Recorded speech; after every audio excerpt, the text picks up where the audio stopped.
Hi, this is Ellen from the Chili Dog. Today I'm working on a Slipstream cardigan, and I thought this would be a great time to discuss 4 directional knitting terms that are used in almost every pattern: right side, wrong side, front and back.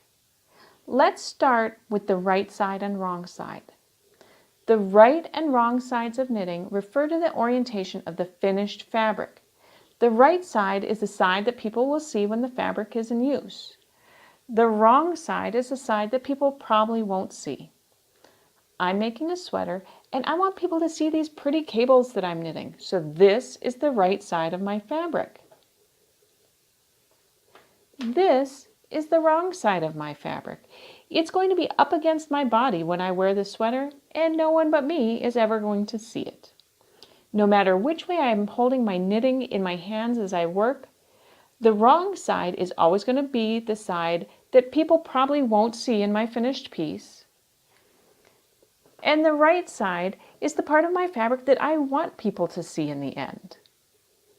Front and back refer to the orientation of the fabric as you're holding it in your hands to knit.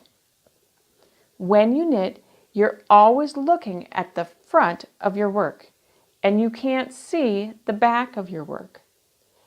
If I were to start knitting across this row right now, the right side of my fabric would be at the front, and the wrong side of my fabric is at the back.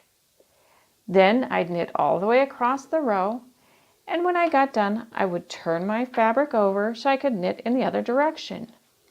Now, when I'm holding the fabric in my hands, the wrong side is at the front and the right side is at the back. Front and back refer to the orientation of the fabric as you're knitting. I hope it was helpful to learn about right side, wrong side, front and back. And if you enjoyed this video, make sure to give it a thumbs up and share it with your friends. Until we stitch again, happy knitting!